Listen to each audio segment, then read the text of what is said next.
Million buildings in the capital were damaged or destroyed, and more than 40,000 people in the UK lost their lives. So how did the British react? What happened when the country was bombed for months on end? Did people get hysterical? Did they behave like brutes? Let me start with the eyewitness account of a Canadian psychiatrist. In October 1940, Dr. John McCurdy drove through southeast London to visit a poor neighborhood that had been particularly hard hit. All that remained was a patchwork of craters and crumbling buildings. If there was one place sure to be in the grip of pandemonium, this was it. So what did the doctor find moments after an air raid alarm? Small boys continued to play all over the pavements, shoppers went on haggling, a policeman directed traffic in majestic boredom, and the bicyclists defied death and the traffic laws. No one, so far as I could see, even looked into the sky. In fact, if there's one thing that all accounts of the Blitz have in common, it's their description of the strange serenity that settled over London in those months. An American journalist interviewing a British couple in their kitchen noted how they sipped tea even as the windows rattled in their frames. Weren't they afraid? The journalist wanted to know. Oh no, was the answer. If we were, what good would it do us? Evidently, Hitler had forgotten to account for one thing: the quintessential British character. The stiff upper lip, the wry humor as expressed by shop owners who posted signs in front of their racket premises announcing "more open than usual," or the pub proprietor who in the midst of devastation advertised, "Our windows are gone, but our spirits are excellent. Come in and try them."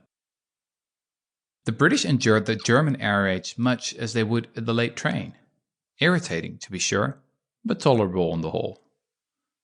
Train services, as it happens, also continued during the Blitz, and Hitler's tactics scarcely left a dent in the domestic economy. More detrimental to the British war machine was Easter Monday in April 1941, when everybody had the day off. Within weeks after the Germans launched their bombing campaign, updates were being reported much like the weather. Very blitzy tonight. According to an American observer, the English get bored so much more quickly than they get anything else, and nobody's taking cover much any longer. And the mental devastation then? What about the millions of traumatized victims the experts had warned about? Oddly enough, they were nowhere to be found. To be sure, there was sadness and fury, there was terrible grief at the loved ones lost, but the psychiatric wards remained empty. Not only that, public health actually improved. Alcoholism tailed off. There were fewer suicides than in peacetime. After the war ended, many British would yearn for the days of the Blitz, when everybody helped each other out and no one cared about your politics, or whether you were rich or poor. British society became in many ways strengthened by the Blitz, a British historian later wrote. The effect on Hitler was disillusioning. When put to the test, the theory set forth by celebrated crowd psychologist Gustave Le Bon could hardly have been further off the mark. Crisis brought out not the worst, but the best in people. If anything, the British moved up a few rungs on the ladder of civilization.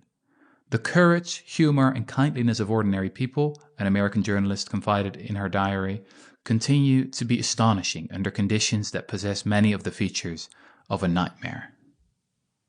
These unexpected impacts of the German bombings sparked a debate on strategy in Britain. As the Royal Air Force prepared to deploy its own fleet of bombers against the enemy, the question was how to do so most effectively. Curiously, given the evidence, the country's military experts still espoused the idea that a nation's morale could be broken by bombs. True, it hadn't worked on the British, the reasoning went, but they were a special case. No other people on the planet could have matched the level-headedness and fortitude.